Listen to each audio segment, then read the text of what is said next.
On August 1st, there's going to be a stage reading titled Our Name is Mara.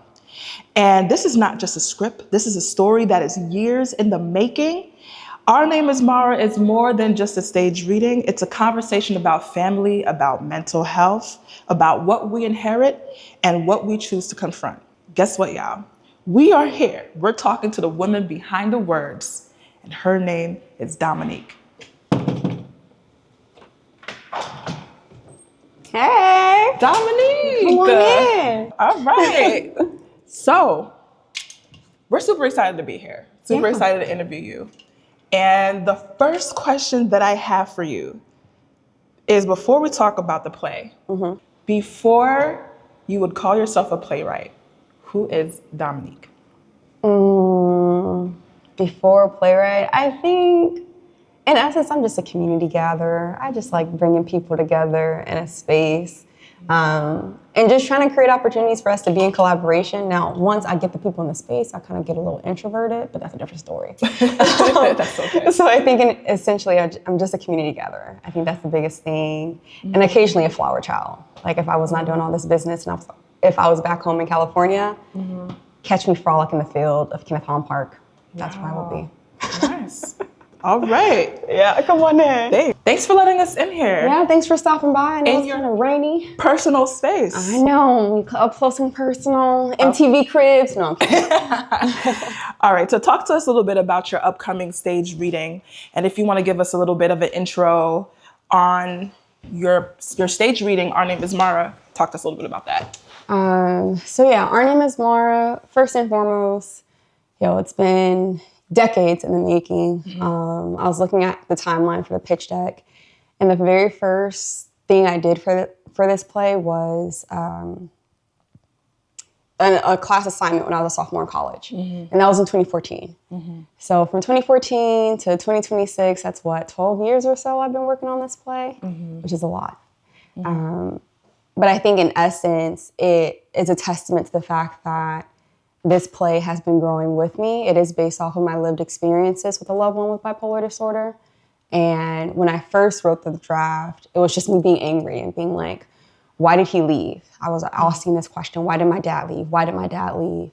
Another draft was about trying to understand the different nuances. How has bipolar disorder impacted other members of my family? Especially because at that time, again, this was now 2015 we're getting into, we're starting to talk about it as a family, but for the most part, it was still kind of silent and insulated. So it would feel like I was pulling teeth when I was asking family about information of how an episode impacted them or what they remember about certain things. But I think as it just kept growing, like, one, I was maturing, my prefrontal cortex was developing. And then two, like the anger that I once had that maybe once drove a draft of this play subsided into compassion and desiring to understand. The father's name in the play is Ken. So to understand Ken a lot more and to see that he actually has always loved his daughter, even though sometimes he would have manic episodes and he would physically and mentally and emotionally have to be absent. So I'm going all over the place, but in essence, Our Name is Mara is a love story between a father and a daughter trying to stay connected when manic episodes literally separate them. When was that moment that you knew you had to write this play? Like, what were you doing? What were you thinking about? So I was talking about the different drafts of this play. I think there was one draft. This was back when I was with Columbia's Black Theater Ensemble, and we were doing a one-act festival. And at that point, the play had not developed into what it is now, but the actors who were portraying the characters, the mom and the daughter particularly, they were doing this monologue, and Mara at the time has this monologue or had this monologue that talks about fathers always leave. Why do fathers always leave? Like, even in my dreams, he won't stay. And, I wrote that just willy-nilly. I'm just figuring things out. But that was the first time that I had shared the piece in community. And the actress who had performed it, like, I can't express the gratitude that I have for her in the way that she handled the character, but also it seemed like it had resonated with her as well. There's a lot going on for all of us at that time. So there is something about her performance, her use of the words, and how it carried her through her own experiences that made me realize that this isn't just my story.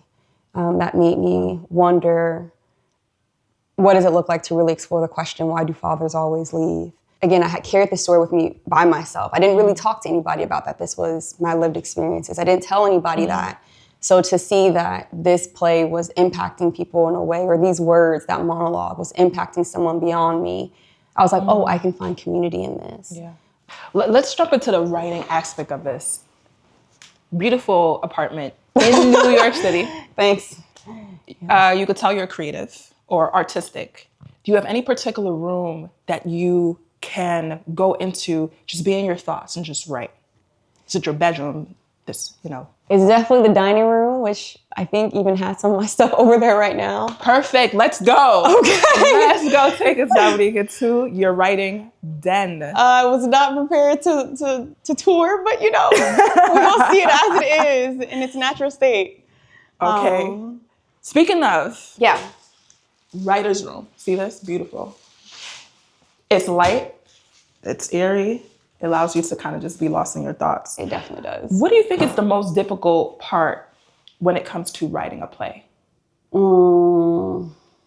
most difficult part, I think Mara has been the play that I've dealt with the longest. I've written other plays as well. So I think for me, the most difficult part is finding the complexity in each character. Typically, I write my plays like an essay. So I use each character to kind of share a perspective of what's going on, but to realize that they are more than just their perspective. So trying to understand their nuances, trying to understand their relationships to each other, and get the fullness of a person in the writing of it requires a lot of patience. That's something I don't always have. Yeah. So the patience to capture the complexity and nuance of a character, I think, is the hardest part. Are you ready for this rapid round? All right. First thing that comes to mind. I'm ready. Okay. One word that describes this season of your life. Joyous. Coffee shop writer or midnight writer? Definitely midnight. Everything's quiet and no one's around me. What would 15-year-old DaMonique say if she saw you now? That's not rapid. I'm sorry. I think she would smile and hug me. What is your genre for when it comes to films? Go-to genre is definitely sci-fi fantasy. Favorite director? Oh, well, that's a hard one. I don't know that many directors. I want to say John Singleton. He's the first person that's coming to mind. Okay. No, Rick, I'm going to blink on his last name. Rick Famuyiwa. He directed Brown Sugar, not Jumping the Broom. The other one, they came out around the same time. Something like Family Wedding, something like that, with I think America Ferrera. He also directed Dope. So yeah. Okay. We gotta look that up. Favorite film of all time? Ooh, favorite, Eve's Bayou. Eve's Bayou. I feel like Eve's Bayou sits in between that, like, the family drama, which I do have a love for, but also it was probably the first film that introduced me to, like, sci-fi, fantasy elements, but also, like, Cassie Lemon's also is probably one of my favorite directors in terms of film. She did Eve's Bayou, and, like, the way she looks into her heritage and, like, they have these, like, spiritual, intuitive things happening. Yeah, the very first story I ever wrote was inspired by Eve's Bayou. Favorite actor or actress? Favorite actor or actress? Alfred Woodard. I love Alfred Woodard. Iconic, yeah. Heather Headley. Heather Headley might beat Alfred Woodard. I saw Heather Headley in The Color Purple. Redefined my understanding of Sugar Avery. Okay. And then lastly is, actually two more. What do you think is missing from storytelling now? What's missing? If anything at all. I think the I mean, going between film, television, and theater, I think the pool of storytelling, especially within the Black community, is so saturated with amazing writers that need funding and that are looking for funding to produce the works. So I think what we're missing is a larger pool of people our age who are investing. So I think what we're missing is a larger pool of people our age who are investing in specifically theater. I think we need more people in our generation and younger to invest in theater so that we can have a space to hold the stories that are being written. And lastly, finish the sentence. Our Name is Mara, the play is, or the play Our Name is Mara is. The play Our Name is Mara is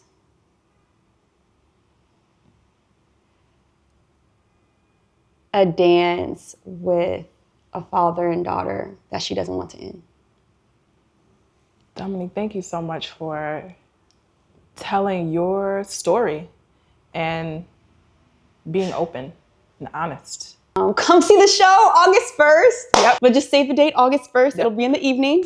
Follow us on Our Name is Mara on Instagram and you'll find out all those details later. That is true. That is true. Our Name is Mara is on Instagram.